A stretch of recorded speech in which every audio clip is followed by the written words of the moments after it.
নমরুদ একজনকে আগুনে পুরাই, এই জন্য এত ঘৃণা। কিন্তু আমাদের লেডি নমরুদ কি করেছে জানেন? 5 আগস্ট আমার স্বচক্ষে দেখা বাড্ডা সাতারকুল, সেখান থেকে হয়ে নতুন বাজার বিশ্ব রোড পর্যন্ত,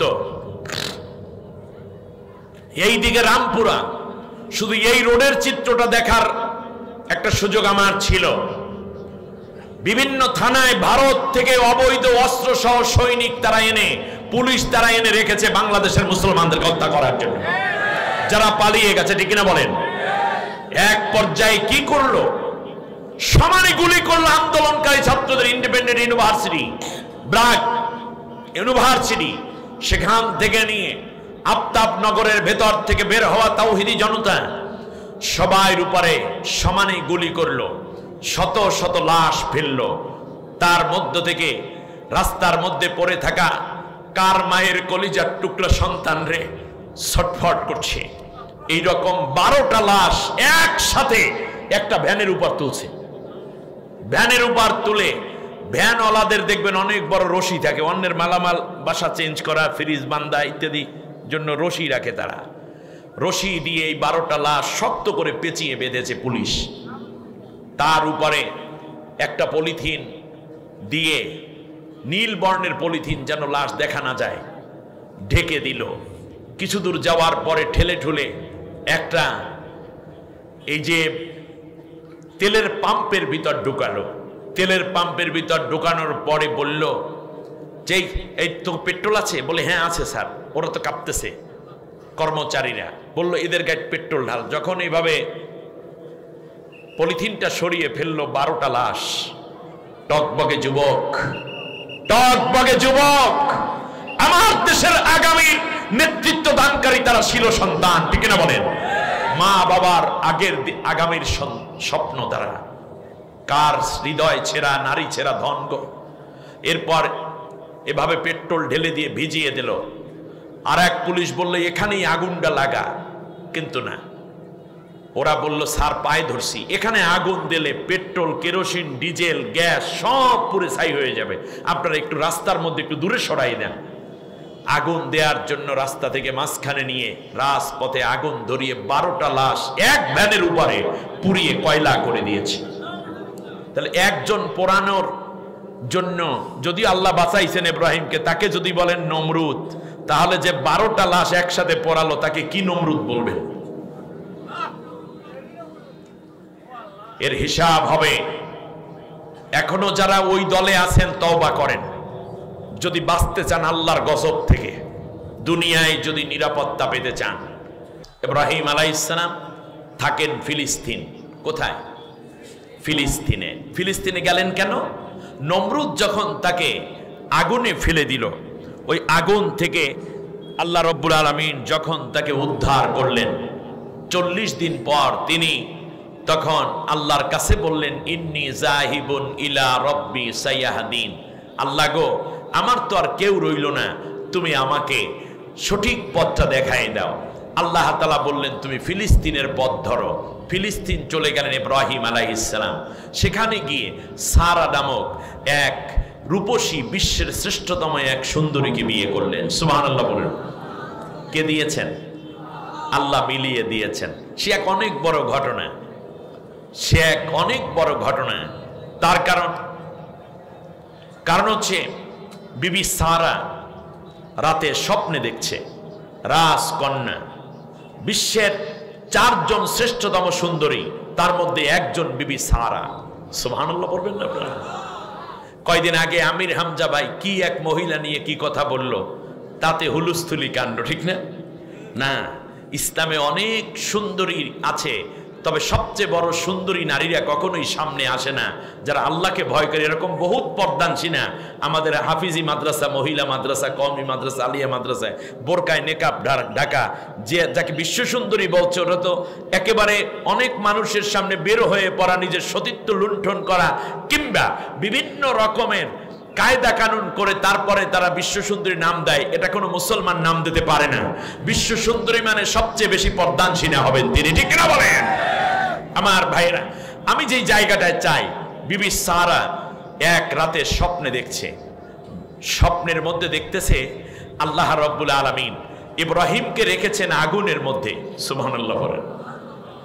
এইদিকে সারাকে স্বপ্ন দেখায়, সারা রে, তোমার তো বিয়ের বয়স হয়েছে, কিন্তু তোমার মতো একজন রূপবতী ষোড়শী তন্নি গুণবতীর জন্য আমি আল্লাহ রাব্বুল আলামিন নিজেই বর ঠিক করে দিলাম। সেই বর তুমি ঘোষণা করে দাও কত মানুষ আসবে, তার মধ্য থেকে আমি আল্লাহর পছন্দের একটা বর তোমার জন্য রেডি করেছি, যিনি তোমার স্বামী হলে দুনিয়া আখিরাতে তুমি বড় ভাগ্যবতী হয়ে যাবে। বিবি সারা ঘুম ভেঙে গেল। রাজার মিশরের তদানীন্তন ফিলিস্তিন এবং জর্দান, এই দুই রাষ্ট্র মিলে একটাই রাষ্ট্র ছিল। এই দুইটা মিলে সিরিয়া সহ মিলাইয়া বিশাল ভূখণ্ডের প্রেসিডেন্ট তার বাবা। সকালবেলা বান্ধবীদেরকে ডাকলেন, ডেকে বললেন তাড়াতাড়ি করে ঢোল শহরত করে দাও, দেশের যত বাছাই করা যুবক আছে সব যুবকদেরকে আমার সামনে হাজির করো। বাবাকেও ডাক দিয়ে বলল, আব্বু আমি বিয়ে বসার জন্য বলি নেই, কিন্তু তুমি পাত্র তালাশ করতেছ, আমার পছন্দের একটা পাত্র আমি চাই, দয়া করে তুমি যুবকদেরকে ডাকো, এবং যেই যুবক দাঁড়াবে আমার যদি পছন্দ হয় সেই যুবককে আমি স্বামী হিসাবে কবুল করে নেব। হযরতে হাজেরার চোখের মধ্যে, অন্তরের মধ্যে, মেধার মধ্যে এখনো পর্যন্ত ওই যুবকের চেহারাই উজ্জ্বল হয়ে আছে। এলাকা থেকে নিয়ে বাহির থেকে শিল্পপতির সন্তান, রাজার সন্তান, বাদশার সন্তান, কতজন এসে দাঁড়ায় এলাকার পাংপং করা পোলাপাইন। কে না চায় সারার বিবির স্বামী হতে? অনেকেই সুন্দর করে সেন্টু ভেন্টু মাইখা ইনকইরা, কখনো পাজামা পইরা, পাঞ্জাবি পইরা, বিভিন্ন স্টাইলে তারা এসে দাঁড়ায়, বিভিন্ন আঙ্গিকে পোজ দেয়। পোজ বোঝেন? এই আর কি, ঢং করে। সারা হেঁটে যায়, প্রথম দিন সব আছে কাটছে, সবার দিকে তাকায়। সারা এক নজর তাকাইয়া বলেন, অল আর ডিসলাইকড, সব অপছন্দ, একজনও না। সবাইকে খামোকা খামোকা ইলাম কি রে, উনি কার কাছে বিয়ে বসবে? আমার মতো এত ধনাঢ্য এক যুবক, এত বিলিয়ন অর্থের মালিক আমি, এত সুন্দর ড্রেস আপ করে আসলাম, একসাথে বাদ দিল। একদিন যায়, 2 দিন যায়, 3 দিন, 5 দিন, 7 দিন যায়। দিন দিন জামাই হওয়ার স্বপ্নের সংখ্যাও বেড়ে যাচ্ছে। এলাকার যুবক যারা আছে সবাই চিন্তা করে আমরাও দাঁড়াইয়া যাই, ফুলের একটা মালা নিয়ে বের হয়ে যায়। সারা ফুলের মালাটা শুকাইয়া যায়। সন্ধ্যাবেলায় সবাইকে দেখে এসে বলে, মালাও শেষ, ওরাও শেষ, ওদেরকে যাইতে কও। হযরত ইব্রাহিম আলাইহিস সালাম আগুনের মধ্য থেকে বের হয়ে আসমানের দিকে আল্লাহরে ডাক দিয়ে কয়, রব্বুল আলামিন, ইন্নী যাহিবুন ইলা রাব্বি সায়াহদিন। আল্লাহ গো, তুমি আমাকে একটা ভালো পথ দেখাইয়া দাও। তুমি যদি পথ না দেখাও তাহলে সামনে চলা আমার জন্য মোটেও সম্ভব না। সুবহানাল্লাহ। এখানে অনেক ভাইয়েরা আছেন যারা জেলে নদীর মাঝখানে গিয়ে পথ হারিয়ে যান, আল্লাহর কাছে তখন পথ চাইবেন। এমনি তো প্রযুক্তি ব্যবহার করবেনই, বিপদে পড়েছেন, ব্যবসা ভালো চলে না, আল্লাহকে বলুন, আল্লাহ আমি এখন কি করলে, কোন দিকে গেলে ভালো হয়, তুমি আমাকে পথ দেখাও। মনে থাকবে, বিপদে আপদে সব সময় আল্লাহ তাআলাকে ডাকবেন। ডাক দিলেন হযরতে ইব্রাহিম। আল্লাহ বললেন, তুমি চিন্তা করো না, চলে আসো ফিলিস্তিনে। ফিলিস্তিনে গিয়ে দেখতেছে লাইন বেঁধে যুবক দাঁড়াই আছে। কি স্মার্ট! ঘোড়ার পিঠে, হাতির পিঠে, খচ্চরের পিঠে, গাধার পিঠে, সেই সময়ের বাহন যা ছিল। এখন থাকলে লেক্সাস গাড়ি, প্রাডো গাড়ি, BMW সহ আর বড় বড় দামি দামি গাড়িতে হয়তো বসে থাকতো। আলোক সজ্জার মধ্যে কিংবা দিনের আলোয় হাজেরা বের হয়ে গেলেন, বিবি সারা ফুলের মালা হাতে, বান্ধবীরা। ইব্রাহিম আলাইহিস সালাম চিন্তা করলেন এটা একটা বিশাল বড় লোকদের আয়োজন, ব্যয়বহুল, খুব এক্সপেন্সিভ একটা প্রোগ্রাম, এক্সপেন্সিভ, এখানে আমার কোনো কাজ নাই। এরপরও মন চাইল দাঁড়াই, দেখি কি হয়।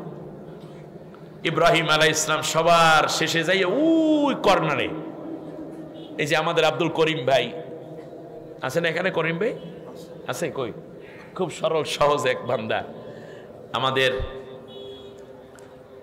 আরেক ভাইয়ের নাম জানো কি, শাহ নেওয়াজ ভাই, আব্দুল করিম ভাই, এরপরে আর কি জানো, আলী হায়দার ভাই। আলী হায়দার ভাই আমার একটা কলিজার টুকরো ভাই। আমাকে যখন প্রদীপ নামের খুনি এক ওসি ছিল না আপনাদের, এ আমাকে ধরতে গেছিল, আমাকে স্টেজের মধ্যে, আপনারা জানেন একটা প্রোগ্রামে, তখন আমাকে আমার এক ভাই বললেন যে হুজুর তাড়াতাড়ি নেমে পড়েন, আপনি যে আলোচনা শুরু করছেন এই আলোচনায় আপনারা ছাড় দেবেন না। ওসি প্রদীপের নেতৃত্বে তখন আমার স্টেজে তারা উঠে পড়েছে, পুলিশ সামনে পেছনে ডানে বামে পুলিশ। আমার পাশেই বসা ছিলেন গোয়েন্দা বাহিনীর এক ভাই, কিন্তু তিনি ছিলেন, তার নাম হচ্ছে মিজানুর রহমান, আল্লাহ তাকে নেক হায়াত দান করুন। আমাকে বলল হুজুর আপনার ওঠা উচিত, তাড়াতাড়ি বেরিয়ে পড়েন। তখন আমার ওয়াজ থামাই নেই, আমি বলছি দেখি কি হয়। কিন্তু ডিবি, ডিএসবি, এরপরে অন্যান্য বিভিন্ন বাহিনীর যা আছে থানায় থাকে, এরপরে লিখত আসি, চারদিক থেকে ওরাও আমাকে ঘিরে ধরলো।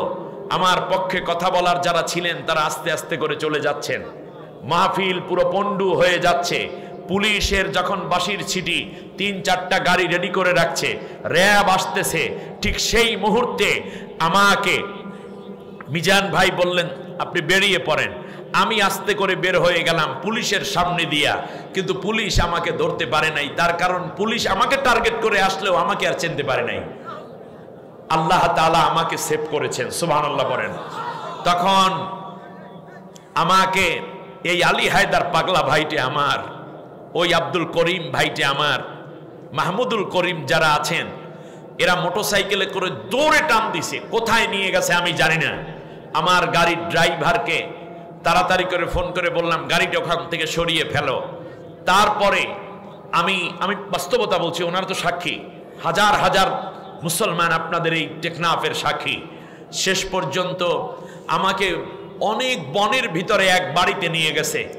বাড়িতে নেওয়ার পর দেখছি আমার শরীরটা কাঁপতেছে, কারণ আমি তো মুসাফির, আমি কোথায় যাব, কি করব। সেই মুহূর্তে আমার আলী হায়দার ভাই, মাহমুদুল করিম ভাই সহ অন্যান্য ভাইরা বললেন হুজুর যদি কেউ আপনার ক্ষতি করে তাহলে আগে আমাদের ক্ষতি হবে। সেই দিন বুক পেতে দিয়ে বলেছিল হুজুর আপনাকে যদি অ্যারেস্ট করে তার আগে আমাদের 100 ভাইকে অ্যারেস্ট করতে হবে। আপনার বুকে যদি গুলি আসে তাহলে প্রথমে আমাদের কমপক্ষে 10 জনকে হত্যা করতে হবে, তারপরে আপনার গায়ে বুলেট লাগবে। আমরা আপনার ভাই, আমাদেরকে ক্ষতি না করে আপনার গায়ে একটা ফুলের আঁচড়ও দিতে দেব না।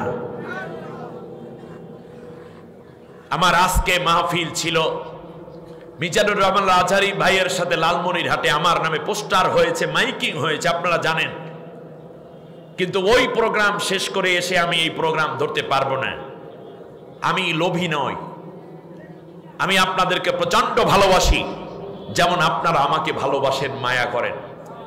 যে এলাকার মানুষগুলো তাদের জীবন দিয়ে আমাকে সেভ করেছে, আমার বিবেক বারবার বলছে আমার ভাইরাল হওয়ার দরকার নেই।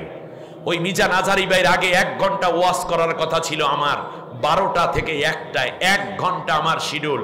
সেখানে 10 লক্ষাধিক মানুষের সামনে আমি বক্তব্য দেওয়ার কথা, কিন্তু আমার ভালোবাসার মূল্য এখানে।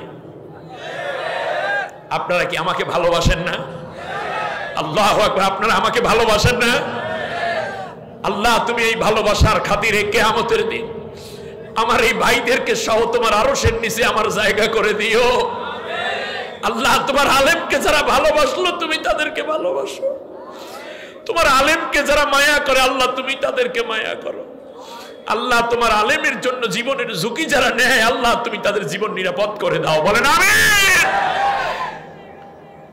প্রিয় ভাইয়েরা, আমার সম্মানিতা বোনেরা, আমার মনে পড়ে সেই বাড়ির মা বোনেরা দৌড়ে এসে পর্দার আড়ালে দরজার পাশে ফিসফিস করে বলছে, হুজুরকে বলো আমরা প্রয়োজনে দা কাচি নিয়ে ঝাড়ু নিয়ে রেডি থাকবো, কোনো পুলিশ হুজুরকে ক্ষতি করতে পারবে না। তখন রাত 11টা, শীতের দিন, আমার জন্য তারা গরম পানি করে দিয়েছে।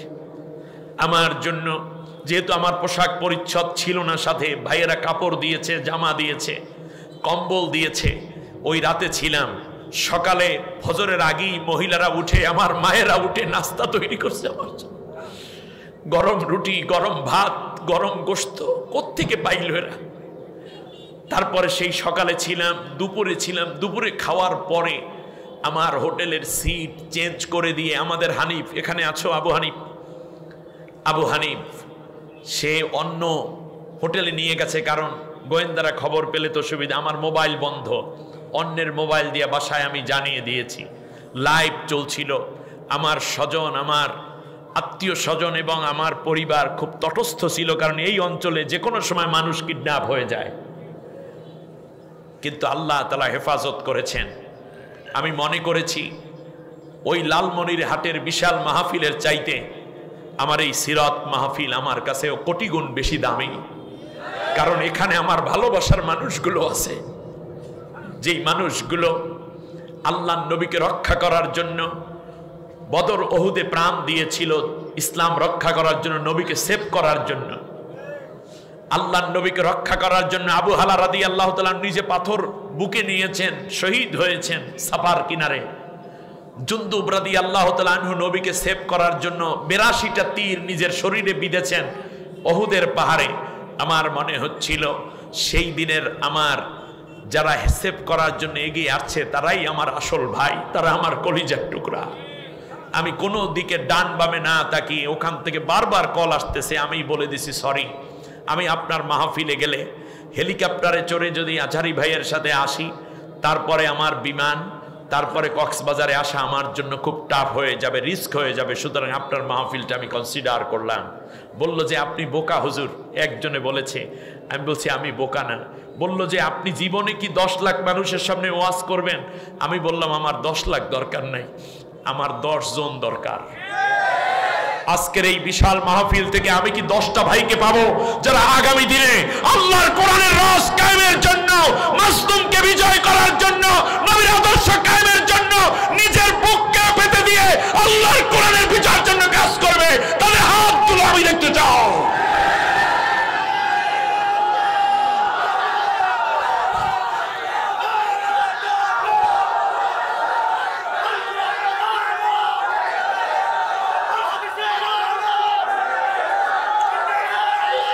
আল্লাহ তুমি এই হাতগুলো কবুল করে নাও। আল্লাহ তুমি আমাদেরকে খালিদের মতো শক্তি দাও, ওমরের মতো শক্তি দাও, হানজালার মতো সাহস দাও। আল্লাহ রব্বুল আলামিন তুমি এই বাংলার জমিনে আল্লামা সাইদি সাহেবের মতো লক্ষ লক্ষ সাইদি ঘরে ঘরে দান করে দাও, বলেন আমিন। হযরতে ইব্রাহিম আলাইহিস সালাম দাঁড়িয়ে আছেন, একদিকে পেটে প্রচন্ড ক্ষুধা, দীর্ঘ পথ হেঁটে চলা এক মাজলুম মানুষ রাষ্ট্রযন্ত্রের কঠিন নিপীড়নের শিকার। খেয়াল করেছেন আপনি? নমরুদ তাকে তো ছেড়ে দেয়নি, আগুনের মধ্যে পুড়িয়ে মারতে চেয়েছে। আজ বড় আফসোস, একটা কথা বলবো শুনবেন।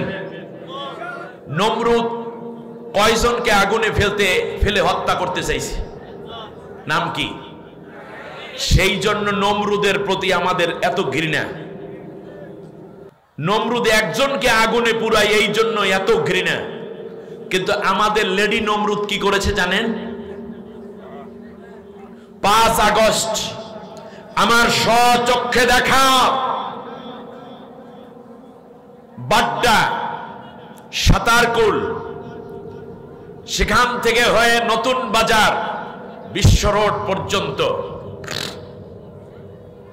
এই দিকে রামপুরা, শুধু এই রোডের চিত্রটা দেখার একটা সুযোগ আমার ছিল। বিভিন্ন থানায় ভারত থেকে অবৈধ অস্ত্র সহ সৈনিক তারা এনে, পুলিশ তারা এনে রেখেছে বাংলাদেশের মুসলমানদের হত্যা করার জন্য, যারা পালিয়ে গেছে, ঠিক কিনা বলেন? এক পর্যায়ে কি করলো? সমানে গুলি করলো আন্দোলনকারী ছাত্রদের। ইন্ডিপেন্ডেন্ট ইউনিভার্সিটি, ব্র্যাক ইউনিভার্সিটি, সেখান থেকে নিয়ে আফতাবনগরের ভেতর থেকে বের হওয়া তাওহিদি জনতা সবার উপরে সমানে গুলি করলো, শত শত লাশ ফেললো। তার মধ্য থেকে রাস্তার মধ্যে পড়ে থাকা কার মায়ের কলিজার টুকরা সন্তান রে ছটফট করছে। এইরকম 12টা লাশ একসাথে একটা ভ্যানের উপর তুলছে। ভ্যানের উপর তুলে ভ্যানওয়ালাদের দেখবেন অনেক বড় রশি থাকে, অন্যের মালামাল বাসা চেঞ্জ করা, ফ্রিজ বান্ধা ইত্যাদি জন্য রশি রাখে তারা। রশি দিয়ে এই 12টা লাশ শক্ত করে পেঁচিয়ে বেঁধেছে পুলিশ।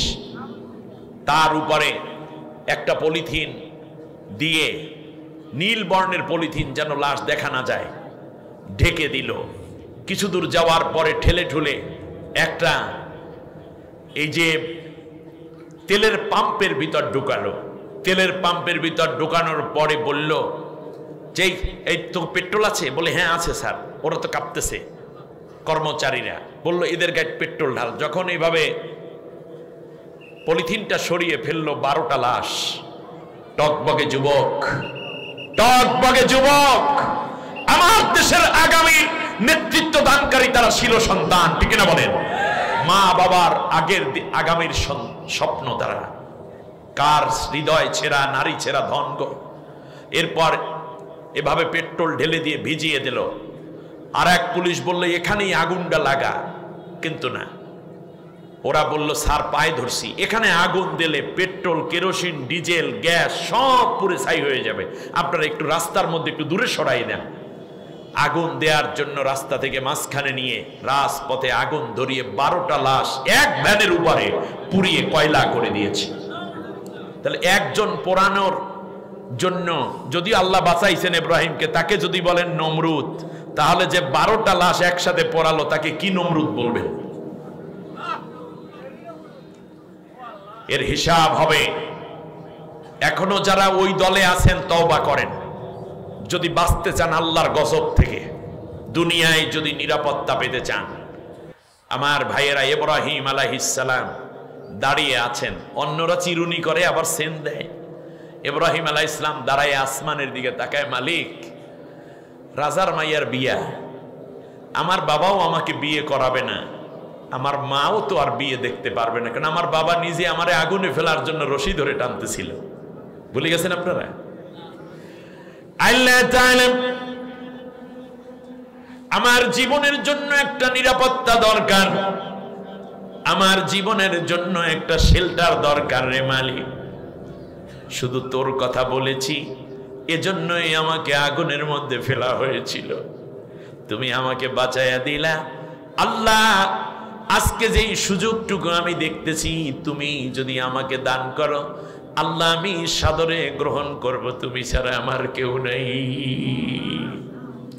বিবি সারা সকালবেলা প্রথম শিফটে যারা এসেছি, ইব্রাহিম আলাইহিস সালাম তাদের মধ্যেই ছিলেন একজন। বিবি সারা আস্তে আস্তে করে দেখতেছে একের পর এক চেহারা, একের পর এক চেহারা। ইব্রাহিম আলাইহিস সালামের সামনে যাওয়ার পরে বিবি সারা 2টা হাত সামনে বাড়িয়ে দিলেন, মাথাটা নিচু করে আল্লাহর শুকরিয়া আদায় করে, রব্বুল আলামিন, যাকে তুমি আমার স্বামী বানানোর জন্য ঘুমের ঘরে দেখাইয়া দিলা, সেই স্বপ্নের ইব্রাহিম আমার সামনে হাজির, আল্লাহ তুমি কবুল করো। ইব্রাহিম আলাইহিস সালামের গলার মধ্যে মালাটা পরিয়ে দিলেন। অন্যান্যরা বলল কোথার পথিক এক মুসাফির, গায়ের মধ্যে জীর্ণ শীর্ণ পোশাক পরে আছে, ক্ষুধায় কাতর একটা মানুষ। বিবি সারা ইব্রাহিম আলাইহিস সালামের হাত ধরে নিয়ে গেলেন রাজপ্রাসাদে, গোসল আসর সারলেন, অভ্যর্থনা দিলেন, বিবাহ হয়ে গেল। আল্লাহ রব্বুল আলামিন সারার গর্ভে পরবর্তীতে ইসহাক নামক সন্তান দিয়েছিলেন, কিন্তু আল্লাহ রব্বুল আলামিন হাজেরা নামক এক স্ত্রী ছিলেন, তার ঘরে ইসমাইল পয়গম্বরকে দান করলেন। বলুন মারহাবা। ইব্রাহিম আলাইহিস সালাম আল্লাহর হুকুমে ইসমাইলকে রেখে আসছেন, আপনারা জানেন। এক পর্যায়ে আল্লাহ বললেন, ইব্রাহিম তুমি তোমার পুত্রকে নিয়ে আমার ঘরটাকে একটু মেরামত করো। সুবহানাল্লাহ। এখানে অনেক বাবা এসেছেন, ছেলেও এসেছেন, বাপ বেটা মিলে আল্লাহর ঘর বানানোর এই সুন্নত। ইব্রাহিম আলাইহিস সালামের আমাদের জাতির পিতা, ঠিক না বলেন? জাতীয় আব্বার নাম কি? ইব্রাহিম। কোনো অসুবিধা আছে আপনাদের? আমাদের জাতির পিতা একজন, তিনি হচ্ছেন ইব্রাহিম আলাইহিস সালাম। আর জাতি আর যা ছিল এগুলো জুতার পিতা, জাতির পিতা নয়, ঠিক না বলেন? জাতির পিতা ইব্রাহিম। আল্লাহ রাব্বুল আলামিন বলে দিলেন, মিল্লাত আবিকুম ইব্রাহিম হুয়া সাম্মাকুমুল মুসলিমিন। It is the coat of your father Ibrahim. It is he who named you Muslim. তোমাদের জাতির পিতা ইব্রাহিম, আর ইব্রাহিমের সন্তান হিসেবেই তোমরা মুসলমান হয়েছো। আর বাপ বেটার পরিচয় এভাবেই হয়েছে, এই জন্য তিনি তোমাদেরকে মুসলিম নাম দিয়েছে। সুবহানাল্লাহ। তাহলে যারা মুসলমান তাদের সবার জাতির পিতার নাম কি? একটা হাদিস এখানে আমি যোগ করি, তাহলে আপনারা মূল্যায়ন করতে সহজ পাবেন। নবীজি সাল্লাল্লাহু আলাইহি ওয়াসাল্লাম বলেছেন, লা তাকুমুস সাআতু হাত্তা তালহাকা কবাইলা মিন উম্মতি বিল মুশরিকিন। কিয়ামত ততদিন হবে না যতদিন না পর্যন্ত আমার উম্মতের একটি অংশ, বলেন কবাইলা মিন উম্মতি, মিন উম্মতি মানে জুস করা হয়েছে এখানে। এখন আল্লাহ তাআলা মাখসুস করে দিয়েছেন ছোট্ট একটা গ্রুপ, তারা আমার উম্মত হওয়ার পরেও সম্পর্ক করবে, লেনদেন করবে, বন্ধুত্ব করবে, একেবারে গলায় গলায় খাতিল পাতাবে মুশরিকদের সাথে। কথা বুঝতে পেরেছেন? এমন কি অবস্থাটা এমন হয়ে দাঁড়াবে যে শেষ পর্যন্ত তারা হাত্তা ইয়াবুদুনাল আসনাম, তারা শেষ পর্যন্ত মূর্তি পূজাও শুরু করে দিবে। আমাদের দেশে একটা গ্রুপ এভাবে হয়েছে কিনা? আল্লাহ ওদের হেদায়েত দিন। মুসলমানদেরকে ভালো লাগে না, আলেমদেরকে ভালো লাগে না, ভালো লাগে সব হিন্দুত্ববাদ। আল্লাহ আমার ওই ভাই বোনদেরকে ঈমানকে ফিরাইয়া দিন, বলেন আমিন। ইব্রাহিম আলাইহিস সালাম আগুন, ইব্রাহিম আলাইহিস সালাম চলে গেলেন, বাইতুল্লাহ তৈরি করছেন। মন চায় ইব্রাহিম আলাইহিস সালাম হলেন রাজমিস্ত্রি, আর জোগাইলের কাজ করতেছেন হযরতে ইসমাইল। পাথর এনে দেয়, বাবা পাথর দিয়ে দিয়ে ভাঙ্গা কাবার ওয়ালগুলোকে মেরামত করছেন। ইব্রাহিম আলাইহিস সালামের মন চায় ওয়ালটা যদি আরেকটু উঁচু করা যেত। মনের খবর কে জানেন? আরেকটু জোরে বলেন। আমাদের মনের খবরগুলো কে জানেন? ইব্রাহিম আলাইহিস সালাম যখন মনের মধ্যে ইচ্ছে করলেন, আল্লাহ রাব্বুল আলামিন বললেন, যেই পাথরের উপরে ইব্রাহিম দাঁড়ানো, আল্লাহ রাব্বুল আলামিন বললেন, ও পাথর, আমার খলিল চায় আমার ঘর উঁচু করতে, তুই এখন থেকে আমার খলিলের জন্য অটোলিফ হয়ে যা।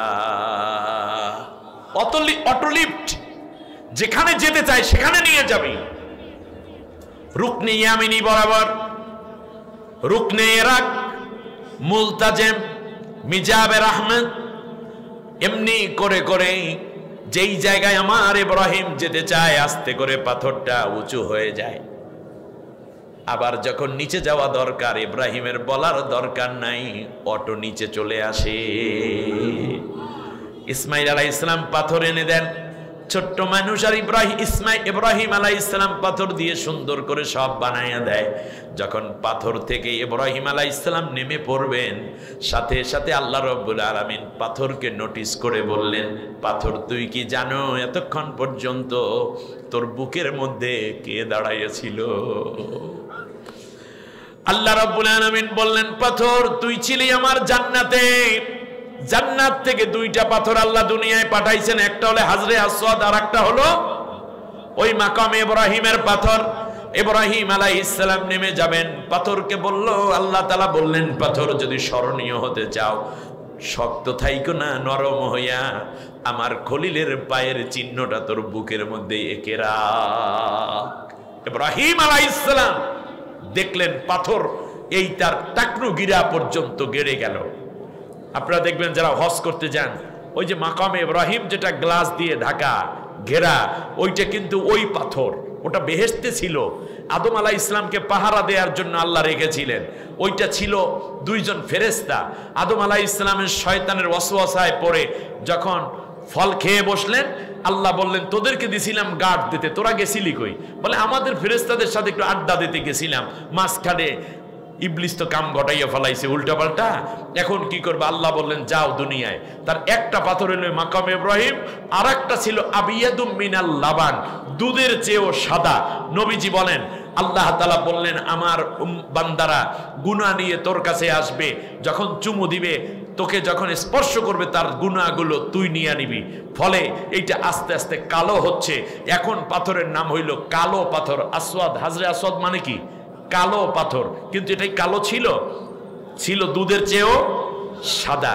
কিন্তু আমাদের দেশে অনেকে আছে দুর্নীতি করা টাকা, অন্যায়ভাবে ক্ষমতা হইয়া মেম্বার, চেয়ারম্যান, এমপি, মন্ত্রী হওয়ার পর তারপরে যায়, এরপর মানুষের দেখা যায় ইয়াবার কারবারি করে, দুর্নীতি করে, এরপর হজ করতে যায়। যাওয়ার পরে চিন্তা করে হুজুরে বলছে এই হাজরে আসওয়াদের সুমা দিলি গুনাহ সব শেষ, এরপর যায় ঠেল্লা মেল্লা সুমা দেওয়ার জন্য। আমার মনে হয় কি জানেন, ওদের গুনাহ পাথরে নেওয়া তো দূরের কথা, আগে যে গুনাহগার যেইগুলো ছিল সেই গুনাহ ওর মুখের মধ্যে দিয়ে ওর আমলনামায় পাঠাই দেয়।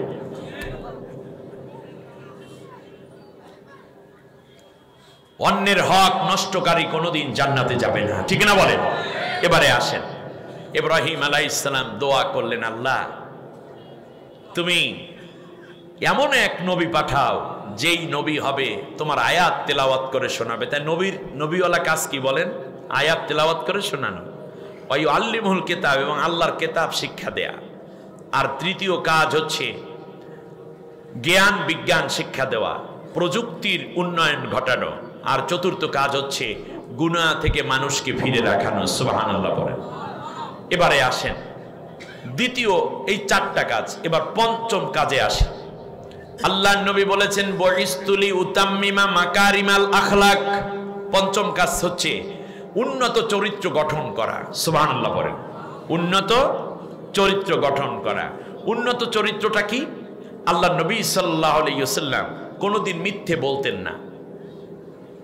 এটা কি অনুন্নত চরিত্র না উন্নত চরিত্র? তাহলে আমরাও এখন থেকে মিথ্যে বলবো না। তাহলে নবীর কাজের সাথে আমরা মিলে গেলাম।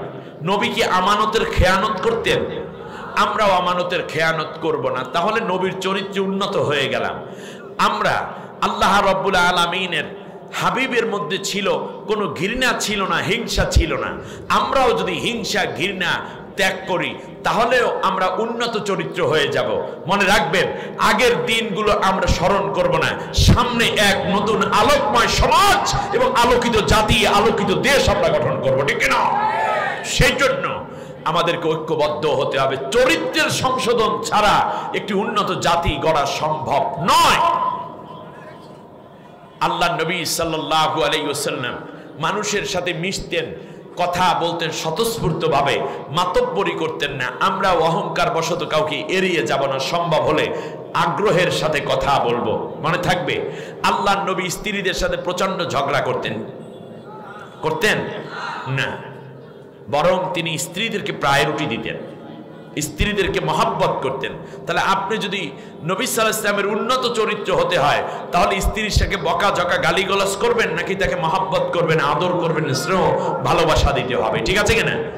আল্লাহ নবী সাল্লাল্লাহু আলাইহি ওয়াসাল্লাম দান করতেন। এই যে দানের একটা সুযোগ আছে, আপনি চলে যাচ্ছেন, কোনো অসুবিধা নাই। এই যে আপনার দিকে হা করে আছে বালতিগুলো, আপনার কাছে কিছু চাচ্ছে এই মাহফিলের জন্য, সম্ভব হলে এর সাথে একটু সাক্ষাৎ করে যাবেন, পারবেন না ইনশাআল্লাহ? ব্যাস। আল্লাহ নবী সাল্লাল্লাহু আলাইহি ওয়াসাল্লাম ছিলেন লাজুক প্রকৃতির, তিনি কখনো ফাহেসা কথা পছন্দ করতেন না। আমরা কিন্তু অনেক সময় দেখি কিছু বক্তা ভাইরাও মাঠের মধ্যে বসেও কিছু ফাহেসা কথা বলে ফেলে। অতএব বন্ধু বান্ধবের সাথেও, বান্ধবীদের সাথেও কখনো খেলার ছলেও আমরা কোনো ফাহেসা কথা, গুনার কথা বলবো না। মনে থাকবে, উন্নত চরিত্র গঠন করার জন্য আল্লাহ তাআলা ষষ্ঠ কর্মসূচি দিয়েছেন। হুয়াল্লাযী আরসালা রাসূলাহু বিল হুদা ওয়া দীনিল হক লিইয়ুযহিরাহু আলাদ দীনি কুল্লিহি ওয়ালাউ কারিহাল মুশরিকুন। আমি আল্লাহ নবী পাঠিয়েছি এই জন্য যাতে দুনিয়ায় যত মতবাদ আছে সব মতবাদের উপরে ইসলামকে যেন তিনি বিজয় করে আল্লাহর কোরআনের আইন জমিনে কায়েম করতে পারেন, সেই জন্য আমি নবী পাঠাইছি। সুবহানাল্লাহ বলবেন না আপনারা? বাস, তাহলে এখন ষষ্ঠ কর্মসূচি হইল জমিনে আল্লাহর কোরআনের রাজ কায়েম করা। এরপরে আছেন সপ্তম কর্মসূচি। আল্লাহ রাব্বুল আলামিন বলেন, লাকাদ বাআসনা ফি কুল্লি উম্মাতির রাসূলা আন ইবুদুল্লাহা ওয়াজতানিবুত তাগুত। সাত এবং অষ্টম কর্মসূচি, সপ্তম এবং অষ্টম কর্মসূচি হলো আল্লাহ নবীদেরকে আমি পাঠিয়েছি এই জন্য মানুষ যেন কেবল আল্লাহরই ইবাদত করে, আল্লাহরই গোলামিত্ব করে, কোনো মূর্তি পূজা যেন না করে, কোনো দেবদেবীর পূজা না করে, মানুষ যেন কোনো ভাস্কর্যের পূজা না করে, কোন রকম বানানো মানুষের বিভিন্ন উপাদান দিয়া মানুষের ছবিগুলো কিংবা মাজারগুলো কবরগুলো পূজা না করে, চন্দ্র সূর্য পূজা না করে, মানুষ যেন একমাত্র আল্লাহর ইবাদত করে এবং প্রচলিত শাসন ব্যবস্থা যা ইসলাম বিরোধী আছে এইটার বিপরীতে যেন তাগুতকে পরাজিত করে দিতে পারে, এই জন্য আমি রাসূল পাঠিয়েছি। সুবহানাল্লাহ। আমি একটা কথা বলতাম আপনাদেরকে, মনে আছে কথাটা বলে ফেলি। বিগত 15 বছরে বাংলাদেশে প্রায় 5000-এর অধিক মূর্তি তৈরি করা হয়েছে। বাপের মূর্তি বেটি তৈরি করেছে, দেশের মানুষের টাকায় বাবার মূর্তি বানাইছে। আপনারা মনে করেন মূর্তি কি শুধু বানানোর জন্য বানিয়েছে? একদিকে মূর্তি বানাচ্ছে, অপরদিকে বিভিন্ন স্কুল, কলেজ, ইউনিভার্সিটি, হাসপাতাল, অফিস আদালত, দলীয় অফিস কিংবা উপজেলা অফিস, জেলা অফিস, সব জায়গায় মূর্তির সরাসরি 5000-এর অধিক মূর্তি। বহু টাকা খরচ করে করে এই মূর্তিগুলো বানাইছে। এখন ছোট্ট বাচ্চাদের বইয়ের মধ্যে দেওয়া আছে মূর্তির ছবি। বইয়ের প্রথমে, শেষে, মাঝখানে এই বেটি আর বাবার ছবি, এরপরে ভাস্কর্য, এর উপরে দেখা যায় কিছু কিছু গাঁজাখোর হুজুরও পাইছিল তারা, যারা এই মূর্তির পক্ষে কয় মূর্তি আর ভাস্কর্য এক জিনিস না। কি পরিমাণ ন্যায়কে হত্যাকারী তথাকথিত আলেমও পাওয়া গেছে। আমার কথা আপনারা বেজার হয়েছেন? এরকম কিছু তাদের দলীয় ওলামা লীগ নাকি নাম দিয়ে লোক ছিল না, ছিল, এখন হয়ে গেছে হতাশা লীগ। মূর্তির পক্ষে কথা বলা শুরু করলো।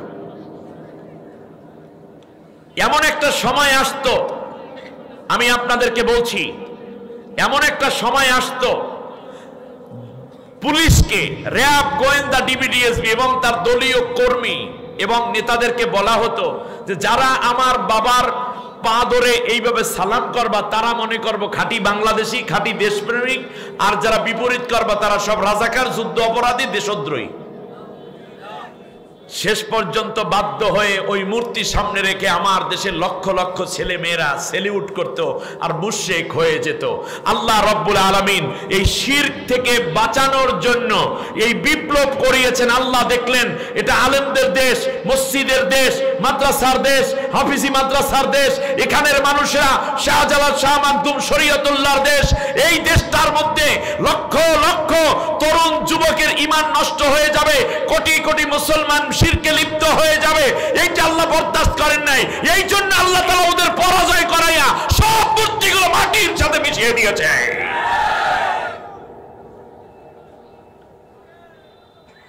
যারা নৌকার লোক আছেন দোয়া করেন, শুকরিয়া করে 2 রাকাত নামাজ বেশি পড়েন, যে কমপক্ষে বড় একটি শিরকের যন্ত্রণা থেকে, আশঙ্কা থেকে আল্লাহ তাআলা বাংলার মানুষকে বাঁচিয়ে দিয়েছে।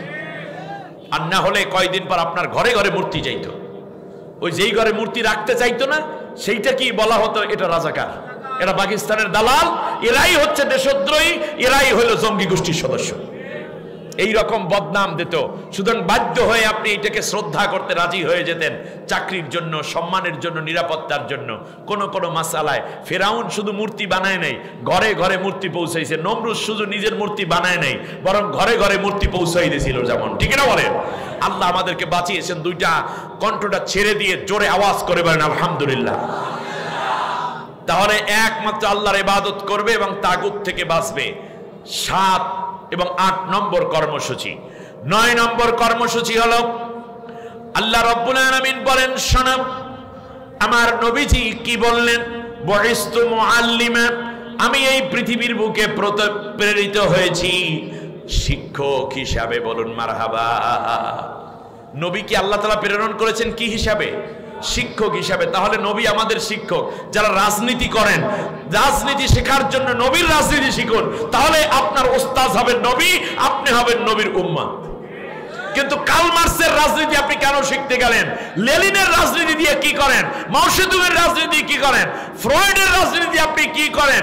ধর্মনিরপেক্ষ মতবাদ দিয়ে আপনি কি করেন? পুঁজিবাদ দিয়ে আপনি কি করেন? সমাজতন্ত্র দিয়ে আপনি কি করেন?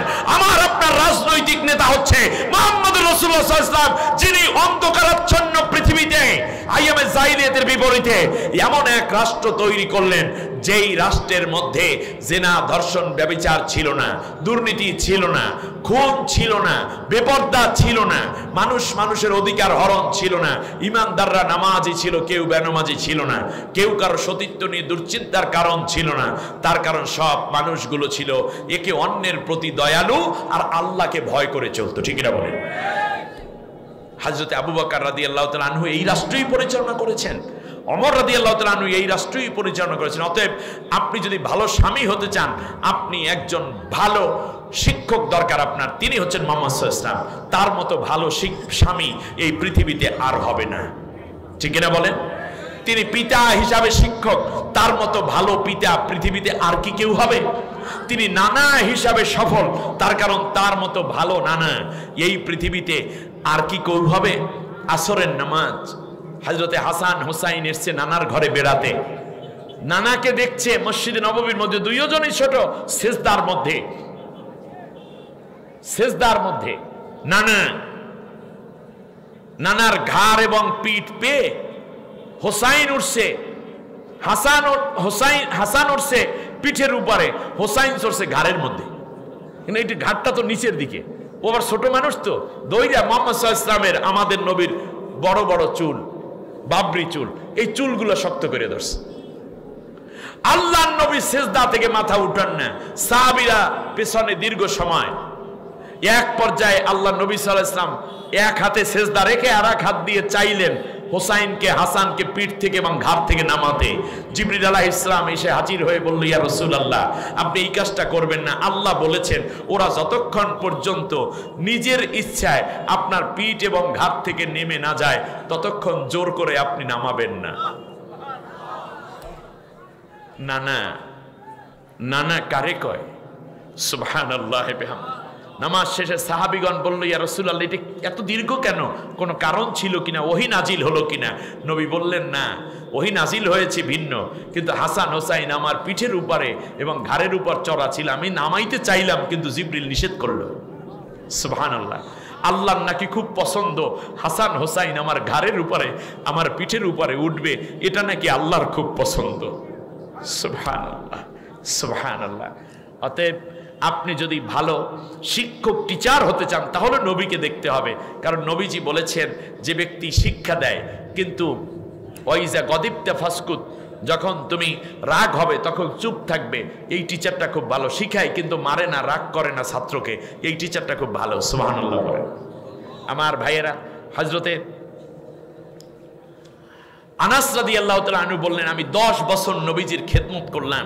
আমি ছোট্ট মানুষ, কখনো অজুর পানি দিতে দেরি হয়ে যেত, কখনো আল্লাহর নবীর মুসাল্লাটা বিছাইয়ে দিতাম, এলোমেলো হয়ে যেত। নবীর বিছানা গুছাতে গিয়ে আমার একটু অপছন্দ হয়ে যেত, কিন্তু আল্লাহর নবী কোনোদিন বলে নাই লিমা সানাআতা হাদা আও লিমা আল্লাহ সানাআত, তুমি কেন এটা করেছো কিংবা কেন এটা করো নাই। সুবহানাল্লাহ, আপনি পড়বেন না? এর মানে একজন চাকরের প্রতি কত দরদ এবং মহাব্বত, মায়া, স্নেহ থাকলে বলছেন ছোট্ট মানুষ তো পারে নাই। সুবহানাল্লাহ বলেন। হ্যাঁ, আল্লাহ তাআলা রাসূল সাল্লাল্লাহু আলাইহি ওয়াসাল্লামকে, আনাস রাদিয়াল্লাহু তাআলা আনহু ছিলেন নবীর একেবারে কাছের এক সাহাবী, তার মা তাকে দিয়ে বলছে, রাসূল আপনি তাকে আদব শিখিয়ে দিবেন। 10 বছর কাছে ছিলেন। আনাস রাদিয়াল্লাহু তাআলা আনহু পৃথিবীর শ্রেষ্ঠতম একজন মুহাদ্দিস শুধু নন, রাবি শুধু নন, বরং আল্লাহর নবীর ঘরের অনেক কথার হাদিস আনাসের বর্ণনা। সুবহানাল্লাহ বলেন।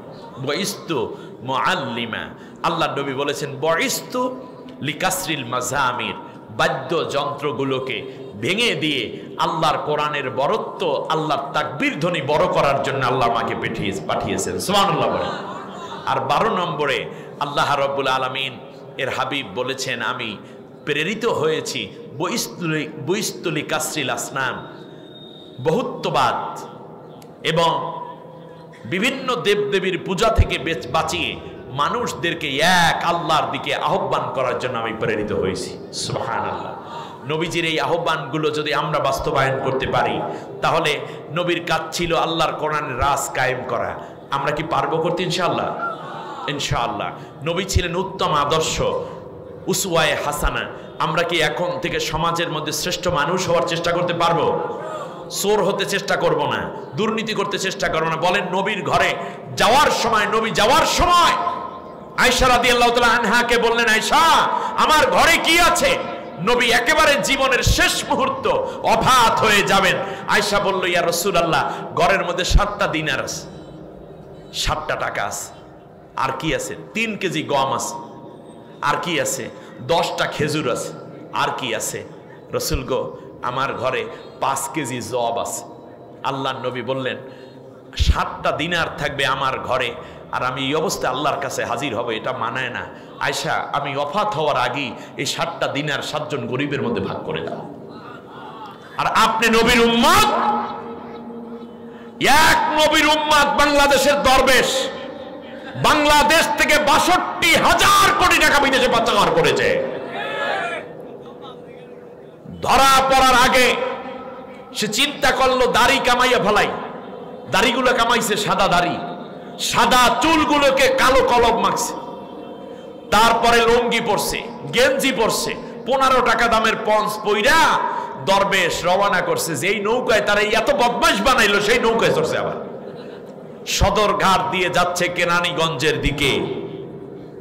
কোস্ট গার্ড তাকে ধরে ফেললো, নিয়ে গেল, রিমান্ড দিল। এক পর্যায়ে পুলিশ জিজ্ঞেস করে, যা করছেন করছেন, দাড়িগুলা কামাইলেন কে? রেগে মেগে দরবেশ বলল, তো মাথা ঠিক আছে? মাসলা মাসাইল কিচ্ছু জানো না, ইসলামে জ্ঞান তোমাদের নাই, এই জন্য প্রশ্ন করছে। বলে, স্যার বলেন দেখি ঘটনা কি? বলল যে দাড়ি রাখা সুন্নত আর জীবন বাঁচান ফরজ। আমি ফরজ রক্ষা করার জন্য সুন্নত কামাই ফেলাইছি, যদি ফরজ রক্ষা করা যায়। আপনাদের এই বীর চট্টলার সন্তান এস আলম আজ বলতে হচ্ছে, চেহারা দেখলে মনে হয় যেন মঙ্গল গ্রহ থেকে নামছে, কপালের মধ্যে সেজদার দাগ আছে, অথচ হাজার হাজার কোটি টাকা বিদেশে পাচার করে সবচেয়ে বড় অপমানিত হয়ে এই বাংলাদেশের কুলাঙ্গার সন্তানদের কাতারে তাদের নাম থাকবে। ঠিক না? বলে কি করলেন আপনারা? টাকা পয়সা দিয়ে কি করবেন? কেন আকিস গ্রুপ তো পালিয়ে যায় নাই? আকিস গ্রুপের তারা 11 ভাই কেউ পালাইছে, ফ্রেশ গ্রুপ পালাইছে, যমুনা গ্রুপ পালাইছে। আপনারা পালাইলেন কেন? এর মানে আপনারা দেশের সম্পদ লুণ্ঠন করে বিদেশে পাচার করেছেন। মনে করছেন রক্ষা পেয়ে যাবেন? কিভাবে? আপনাদের তওবা করা উচিত। দেশের মানুষের টাকাগুলো ফিরিয়ে দিন। চাচায় হাত দিয়েছে ঠিক মতো। চাচাই কি করছে জানেন? সে এই যে আমাদের সামনে যেই কয়জন দেখেন, ওই 12-13 জন আদালতে নেয়, এই কয়জন শেষ না, বাকি সবই ধরায় আছে। মাঝে মধ্যে এক একজনকে উঠায়, বলেন ওই টেকনাফের কিনার থেকে পাওয়া গেছে, অমুকেরে সাতক্ষীরার সীমান্ত থেকে 2 জনকে উদ্ধার করা হয়েছে। এগুলো আসলে কি ওই নিক্সন চৌধুরীর কয়দিন আগে ধরছে, এর মানে এগুলো আগেই অ্যারেস্ট করা হয়ে গেছে। এখন মাঝে মধ্যে এক এক জায়গায় নিয়ে বলে, ওই মিডিয়া গরম রাখে যে হ্যাঁ অমুকের, আর আমাদের পাবলিকের বুঝায় আমরা কাজ করতে আসি। আসলে ধরা পড়ছে সব। এরপরে চিপাতে রিমান্ডে দিতে আসে। রিমান্ড দিতে তো ডিম লাগে, এই জন্য ডিমের দামও বাড়িয়ে গেছে। শোনেন, ডিমের দাম বাড়ার কারণ এখন বুঝছেন? অতএব ডিম আমরা কম খামো, অসুবিধা কি? সমস্যা নাই। এবার শোনেন, ওখানে বৈশা রিমান্ড যখন দেয়, তখন কোন ব্যাংকে কত আছে বললে দেয় কি দেয় না? এই অ্যাকাউন্ট নাম্বার কত তা বলে না, ব্যাংকের পাসওয়ার্ড কত তা বলে না, মাইরের নাম বাবাজি সব কুরকুর করে বলে দেয়। বইলা দেওয়ার পর ওইগুলো সব গোয়েন্দারা মাইর যেই পাট্টিতে দেয় ওরা রিপোর্ট রাখে। রিপোর্ট রাখার পর দেখলো ইউরোপীয় ইউনিয়ন, আমেরিকা, কানাডায়, কাতারে, বাহরাইনে তারপরে ফ্রান্সে অনেকগুলো টাকা, তারপরে চাচাই কি করছে জানেন, 17টা দেশ ডাকছে, ইউরোপীয় ইউনিয়নের 17 রাষ্ট্রের 17 জন রাষ্ট্রদূতকে ডাকছে, তারপর হোটেল শেরাটনে মিটিং করছে। আমার চাচাই কইল চিফ কি জানো, প্রধান উপদেষ্টা, অ্যাডভাইজার, চিফ অ্যাডভাইজার, তিনি বললেন যে তোমার রাষ্ট্রে ওই ব্যাংকে আমার এত এত হাজার হাজার কোটি টাকা পড়ে আছে, এই টাকা ফেরত দিতে হবে। বলল স্যার আপনি যা বলেন তাই দেব। এই জন্য বলে নাই যে আপনারা বাংলাদেশের জন্য সাহায্যে যা দরকার আমরা সব করব। 17 দেশের রাষ্ট্রদূতকে আনছে কি শুধু চা খাওয়াইতে? আমার দেশের অবৈধ টাকা ঢুকছে, সেই টাকাগুলো আমারে ফেরত দাও। বললো সব দিয়ে দেব। ওনারা জেলের মধ্যে পাসওয়ার্ড দিয়ে দেছে, এখান দিয়ে ফোন দেবে, পাসওয়ার্ডে টিপ দেবে, টাকা এসে পড়বে। চাচাই এই জন্য 4,500 কোটি টাকা ঋণ পরিশোধ পর্যন্ত করছে। দেশের এই দুর্দশার মধ্যে এত টাকা ঋণ পরিশোধ করে, এবং বলে দিয়েছে যে প্রয়োজনে যত ঋণ কইরা গেছে ওই পলাতক মন্ত্রীরা এবং প্রধানমন্ত্রী, স্বৈর শাসক যত টাকা ঋণ করছে সব আমরা একসাথে দিয়ে দেবো। 15-20 বছরের চুক্তি দরকার নাই, আমরা একসাথে টাকা দিয়ে দেবো, কারণ আমাদের সেই টাকা আসিতেছে।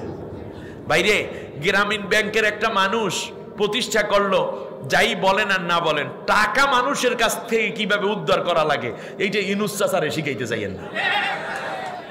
এইটা ওনার চাইতে কেউ ভালো বুঝবে না।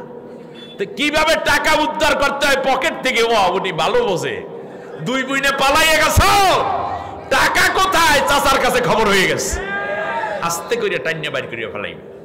সুতরাং মনে রাখবেন, আল্লাহর নবীর আদর্শ হচ্ছে নিজে বড় বাড়ি গাড়ি করা নয়। ওমর রাদিয়াল্লাহু তাআলা আনহুর কি অনেক বড় বাড়ি গাড়ি ছিল, কিন্তু ইতিহাসের উজ্জ্বল হয়ে থাকবে। ওসমান রাদিয়াল্লাহু তাআলা, আবু বকর রাদিয়াল্লাহু তাআলা ইন্তেকালের আগে বললেন আমার নতুন কাপড়ের কাপড়ও দরকার নয়, পুরান কাপড় আছে, এটা দিয়েই কাপড় দিয়ে দিও। সুবহানাল্লাহ বলবেন না? সুতরাং আগামীর দিন হবে ত্যাগের উদ্ভাস, ত্যাগের মহিমায় উদ্ভাসিত বাংলাদেশের নেতৃত্ব। ভোগ নয়, ত্যাগ করবে যেই নেতারা, যেই নেতারা জাতিকে দিতে চায়, নিজে নিতে চায় না, ওই নেতারাই আগামী দিন সোনার বাংলা বানাবে। ঠিক কিনা বলেন? সেজন্য নবীর আদর্শ দরকার। আসুন না, নবী যে আদর্শ কায়েম করেছিলেন আল্লাহর কোরআনের রাজ, কোরআন দিয়ে, সেই রাষ্ট্র কায়েমের অপেক্ষায় আগামী দিন পর্যন্ত আমরা অপেক্ষা করব। সুযোগ যখন আসবে তখন ঠিক কোরআনের পক্ষে এবং সৎ মানুষ, আল্লাহ ভীরু মানুষের পক্ষে আমরা নেতৃত্বের চাবিকাঠি উঠিয়ে দিয়ে এক সোনালী বাংলা গর্ব, যে বাংলা হবে কোরআনের বাংলা, যেই বাংলা হবে আল্লামা সাইদি সাহেবের বাংলা, যেই বাংলা হবে গরিব মেহনতি মানুষের অধিকারের বাংলা, যেই বাংলা হবে খুন ধর্ষণ জেনা মুক্ত বাংলা, দুর্নীতি সুদ ঘুষ মুক্ত বাংলা, মাদক মুক্ত বাংলা, যেই বাংলায় মাটি খুঁজলি তখন আল্লাহ স্বর্ণের খনি, হীরার খনি, কয়লার খনি, গ্যাসের খনি দিয়ে ভরপুর করে দেওয়ার ওয়াদা করেছেন। আল্লাহ যেন সেই স্বপ্নীল বাংলা দেখার আকাঙ্ক্ষা পূরণে আমাদেরকে আগামী দিনের প্রস্তুতি নিয়ে নবীর আদর্শ দিয়ে দেশ পরিচালনা এবং ব্যক্তি, পরিবার, সমাজ পরিচালনার তৌফিক দান করেন, আমিন। দাঁড়ানো ভাইয়েরা মেহেরবানি করে বসে পড়ুন, একবার আলহামদু সূরা, 3 বার কুল হু আল্লাহ পড়ুন, কবর জিয়ারত নিয়ত করে।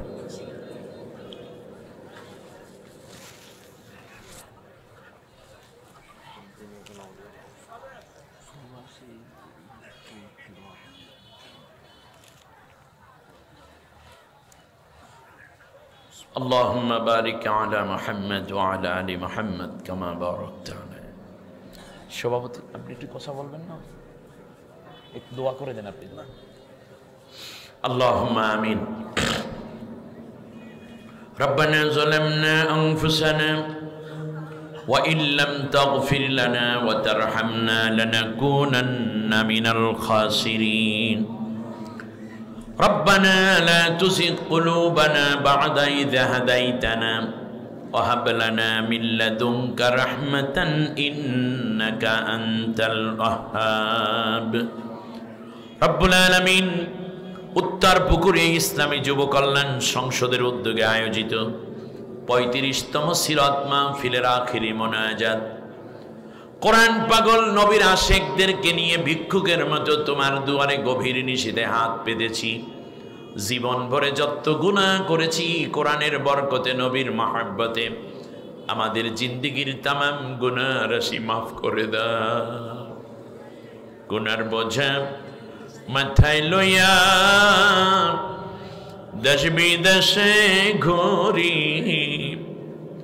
কোন দিন জানি আজরাইলের হাতে ধরা পড়ি। আল্লাহ তাআলা উলামায়ে কেরাম হাত পেতেছেন, কত বৃদ্ধ মুরব্বীরা হাত পেতেছেন। যুবক ভাইয়েরা, পর্দার আড়ালে মা বোন, আলেমের স্ত্রী, আলেমের মা, আলেমের কন্যা, তোমার দিনকে ভালোবেসে এখনো পর্যন্ত মোনাজাতে হাত বাড়িয়ে আছে। যার চোখের পানি দেখলে তোমার বেশি মায়া হয়, যার কান্নার আওয়াজ তোমার আরশ পর্যন্ত গিয়ে ধাক্কা খায়, তাদের হাতের বদৌলতে আমাদের সকলের মোনাজাত কবুল করে না। কোরআনের ময়দান থেকে, নবীর জিন্দেগি আলোচনার এই বরকতময় ময়দান থেকে গুনাহ নিয়ে যদি বাড়িতে ফিরতে হয়, কোথায় গেলে গুনাহ মাফ হবে আমাদের জানা নেই। আল্লাহ গুনার দিকে তাকাইও না, দয়া করে আমাদের চোখের পানির দিকে তাকাইয়া সকলের জীবনের গুনাহগুলো মাফ করে নিষ্পাপ করে ঘরে ফিরাইয়া দাও। দয়া করে যতদিন দুনিয়ায় বাঁচাইয়া রাখবা কোরআনের পথে, নবীর আদর্শ মতে জিন্দেগি যাপন করার তৌফিক দিয়ে দাও। নবীর আনিত 12 দফা কর্মসূচিকে আমাদের জীবনে বাস্তবায়ন করার তৌফিক দাও। আল্লাহ তাআলা যা কিছু সওয়াব দিয়েছো, জিকির, আজকার, 2 দিনের আলোচনা, তাসবিহ, তাহলিল, তেলাওয়াত, দান, অনুদান, সওয়াবগুলো কোটি কোটি গুণ বাড়াইয়া বিশ্বনবী মুহাম্মদুর রাসূলুল্লাহ সাল্লাল্লাহু আলাইহি ওয়াসাল্লামের রওজা মুবারকে পৌঁছে দাও। আল্লাহ, নবীর মহব্বতে যারা আমিন বলে তোমার কাছে এই মুহূর্তে ফরিয়াদ জানালো, জীবনে একটা বারের জন্য হলেও তোমার ঘর আর নবীর রওজা জিয়ারত না করাইয়া কাউকেও কাফনের কাপড় পরাইও না। আল্লাহ, সবার ডাকে সাড়া দিও, নীরবে থেকো না, কৌশল করে লয়ে যায়ও সোনার মদিনা। আল্লাহ তাআলা तमाम दुनियार माटिर नीचे जत मोमेन मोमेनात सकलार आराहे सवाब पहुँचे दिओ। खास करे आल्लाह सुंदर महफिलेर आयोजन जारा करलेन, टाका पयसा बुद्धि परामर्श परिश्रम दिलेन, कष्ट करे करे तुम्हार कोरआनेर बागानटा नबीर मोहब्बते साजाइया दिल जारा, बोलते एवं शुनते आमरा जारा एसेছি জানি না কার মা জননী দুনিয়া থেকে জন্মের বিদায় হয়ে গেছে, ঘরটা আগের মতোই আছে, মা কইয়া ডাক দিলে যার মা কোনোদিন আর জবাব দেয় না। বিছানা পড়ে আছে, মায়ের পানের বাটা, চোখের চশমা, পায়ের জুতা, মশারি সবই তো আছে। রুমে ঢুকলে মার গায়ের ঘেরান পায়, কিন্তু মা কইয়া ডাক দিলে কেউ আর জবাব দেয় না। আল্লাহ মা দুঃখিনীকে মাফ করে জান্নাতুল ফেরদাউস নসিব করে দাও। জন্মদাতা আব্বুকে যারা হারিয়ে ফেললাম,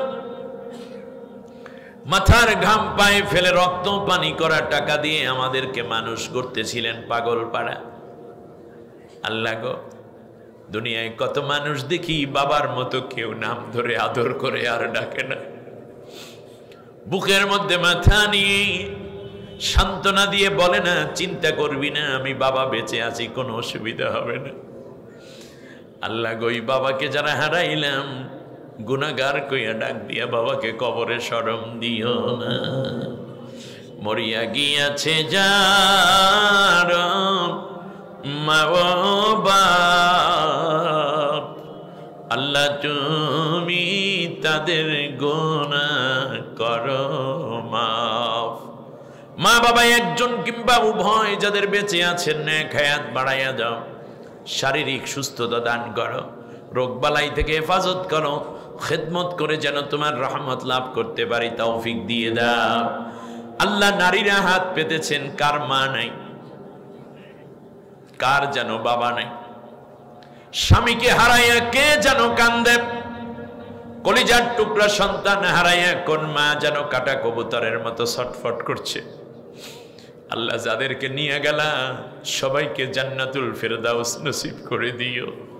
যে নেয়ামত নিয়েছো তার চেয়ে ভালো নেয়ামত দিয়ে মা বোনদেরকে ধন্য করে দাও। দৈনিক 5 ওয়াক্ত নামাজ, রমজানের রোজা, স্বামীর খেদমত করা, পর্দা পুশিদা মতো চলা, আর কোরআনের বিধান কায়েমের সহযোগিতা করার মাধ্যমে নবীর জিম্মায় সকলকে জান্নাতি হওয়ার তৌফিক করে দাও। অসুস্থ যেই মা বোনেরা তোমার কাছে হাত বাড়ালেন, কত রোগ শোক থাকতে পারে আল্লাহ, নবীর মহাব্বতে কোরআনের বরকতে সকলের রোগ বালাই মাফ করে পূর্ণ সুস্থতা দান করে দাও। বিবাহ হয়েছে বছরের পর বছর, এখনো সন্তান হয় না, আল্লাহ তোর কাছে দোয়া করি ওই বোনকে নেককার সন্তান দিয়ে কলিজা ঠান্ডা করে দাও। সন্তানটা অসুস্থ, আল্লাহ তুমি সুস্থতা দান করে দাও। স্বামী স্ত্রীর মহব্বত বাড়াইয়া দাও, অভাব অনটন দূর করে দাও। আল্লাহ সংসারে শান্তি দিয়ে দাও। যে মেয়ে বড় হয়েছে, বিয়ে হয় না, আল্লাহ তুমি তাকে ভালো পাত্রের ব্যবস্থা করে দাও। সকলকে কামাই রুজিতে বরকত দাও। আমার ডানে বামে সামনে পিছনে যত কবরবাসী আল্লাহ কোরআনের বরকতে, সিরাত মাহফিলের বরকতে সকলের কবর আযাব কিয়ামত পর্যন্ত তুমি বন্ধ করে দাও। প্রবাস থেকে অনেক ভাইয়েরা মাহফিল শোনার জন্য দোয়া চেয়েছেন, মাহফিল থেকে আল্লাহ দোয়া চেয়েছেন, সাহায্য করেছেন। আল্লাহ তোর কাছে একটা দোয়া করি, নিজের ঘর বাড়ি ছেড়ে নিজের জন্মভূমি মায়া ত্যাগ করে বিদেশে একটু শান্তির জন্য গেছে, কিন্তু কোরআনকে ভুলে যায়, নবীকে ভুলে নাই।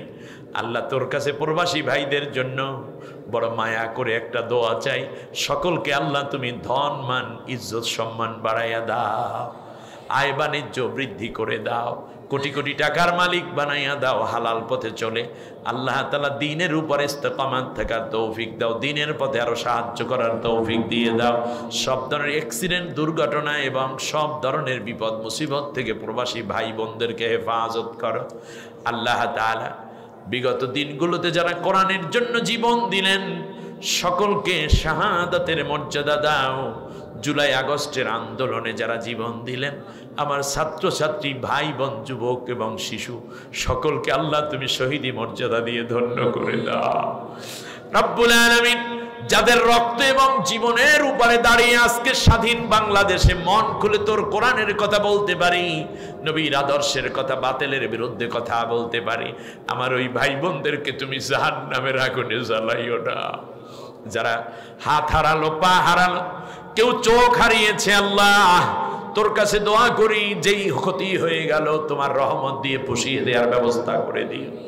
রব্বুল আলামিন পরিবারদেরকে ধৈর্য ধরার তৌফিক দিও। আগামীর বাংলাদেশ ইনসাফ, বৈষম্যহীন এবং ন্যায়ের উপরে প্রতিষ্ঠিত করার লক্ষ্যে কোরআনের রাজ তুমি কায়েমের তৌফিক করে দাও। আল্লাহ তাআলা এই মাহফিলের আয়োজক কমিটির ভাইয়েরা, দাতা ভাইয়েরা, বিশেষ করে আল্লাহ তাআলা উপদেষ্টা মণ্ডলী সহ যারা আছেন, আমি তো কিছু দিতে পারলাম না, আমি একটা দুর্বল মুসাফির, তোমার কোরআনের দায়ী। আল্লাহ তাআলা তোমার হাতে আমার ভাইদেরকে তুলে দিয়ে গেলাম, জীবনের প্রয়োজনে কিছু চাইলে তুমি তাদেরকে খালি ফিরাইও না। রব্বানা তাকাব্বাল মিন্না ইন্নাকা আনতাস সামিউল আলিম ওয়া তুব আলাইনা ইন্নাকা আনতাত তাওয়াবুর রহিম। আল্লাহ এই 35 বছরে কত শ্রোতা ছিল এই মাঠে আসতো, আজ কোনোদিন আর তারা আসবে না। কত আয়োজক ছিলেন, বিদায় হয়ে গেছেন, কত দানকারী ছিলেন, বিদায় হয়ে গেছে, কত উপদেষ্টা সদস্য ছিলেন, বিদায় হয়ে গেছে চিরতরে। আল্লাহ কোরআনের বরকতে, সিরাতের বরকতে তাদের কবর আযাব মাফ করে সবাইকে জান্নাতি বানাইয়া দিও। মরণ যেদিন আসবে, কোরআনের কথা বলছি, কোরআনের পথে চলছি, এমন অবস্থায় শাহাদাতের মাউত নসিব করে দিও। মাটির দেশে বাড়ি আমার, মাটির দেশে ঘর, এ দুনিয়ায় যারা আপন সবই হবে পর। ইন্তেকালের সময় কলিজার টুকরা সন্তান কিংবা ভালো একজন আলেম দ্বারা সূরা ইয়াসিন কানে শোনাই আরামের মরণ দিও। নবীজির নূরের চেহারাখানা দেখতে দেখতে আসানের সাথে পরাণ পাখি বের করে নিও। আল্লাহ একটা দোয়া করে আমাদের সভাপতি মহোদয়, হাজার আলেম করার কারিগর, তোমার বান্দাকে আল্লাহ তুমি সুস্থতা নসিব করে দাও। আল্লাহ তার দ্বীনের খেদমতকে কবুল করে নাও। আল্লাহ সারা জীবন তোমার কোরআন হাদিস পড়ালেন, এটাকে আমলে সলেহ হিসেবে আল্লাহ তুমি তাকে নেককারদের সাথে শামিল করে নাও। ইন্তেকালের কঠিন মুহূর্তে সকলের জবান থেকে জারি করে দিও লা ইলাহা ইল্লাল্লাহ মুহাম্মাদুর রাসূলুল্লাহ।